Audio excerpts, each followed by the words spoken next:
Some say Hawaii is eternally about sunshine, hoopla and tourist frivolities, tidy postcards of Waikiki and bright Polynesian clichés. If that's all you see, you're missing the hidden grit and grandeur that lurks just a few hairpin turns above Honolulu. Specifically, one might direct your attention to the Tantalus Lookout region and further still, to the Makiki Valley Trail within the Na'alahele system. A place that doesn't simply break the tourist trap illusions it all but stamps on them. At first, you sense the hush. Overhead, the canopy forms a leafy dome, through which the city's hustle recedes to a faint murmur. The path meanders along, neither threatening nor punishing, but certainly more wild than the manicured sprawl below. The humidity swirls around you, draping the trail with an air of thick, insistent life. Then, as you proceed along the main route, you catch a glimpse of something to the side, an unmarked spur. But it's not tucked away in a hidden ravine or up some monstrous incline. In fact, it's right there on the ridgeline, ready to dare the observant to follow. Since there's no officious signage urging you forward, you might easily miss it. But let's be honest.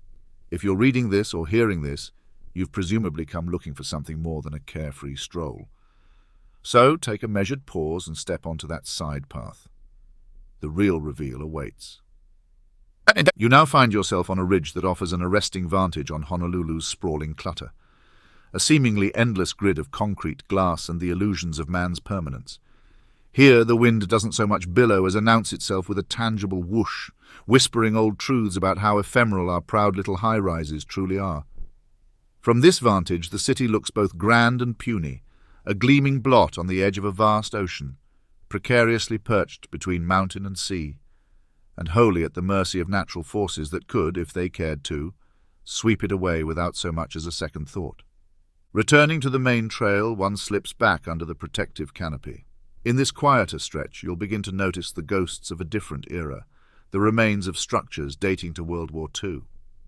These battered, rust-eaten remnants are anything but triumphant.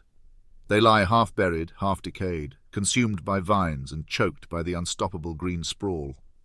The era of frantic militaristic construction is now laid bare here in all its crumbling arrogance.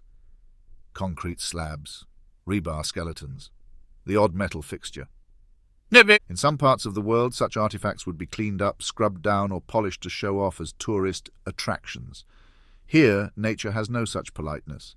The thick, fecund environment reclaims every inch of man's leftover rubbish.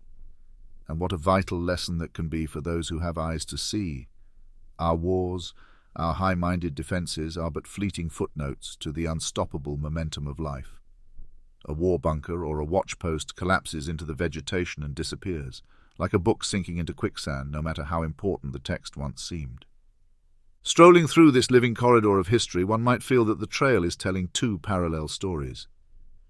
The first is a delicate narrative of life and death in the rainforest, the cyclical rot and rebirth that animates every inch of the ground. The second is an exposé of the equally cyclical illusions of man. We build, we defend, we occupy, and then we fade away, leaving rusted husks as silent epitaphs to our self-importance. All of this unfolds just a short drive and a short walk away from the gaudy amusements of tourist-centric Honolulu. But the difference is cosmic. Here in Makiki Valley, you can't ignore what's in front of you, the stilled war apparatus, the creeping vines, the hush of the ridgeline. This is Oahu's soul laid bare, uncommercial and unapologetic. Perhaps then your own illusions will fall away like so many rotted panels of steel. It's liberating in a way to be confronted by nature's capacity to overshadow our petty trifles. Where else but here can you find such a boldly unmarked reminder? No signs, no disclaimers, simply an invitation, if one can spot it, to see Honolulu from a vantage that defies the tourist brochure, and to witness history's decaying remains telling their final truths in the undergrowth. To call it humbling might be an understatement. It's a minor rebuke to our sense of self-importance, an unpretentious spectacle for the few who choose to wander off the main route. So let the throngs of day-trippers have their sugary cocktails on the beach.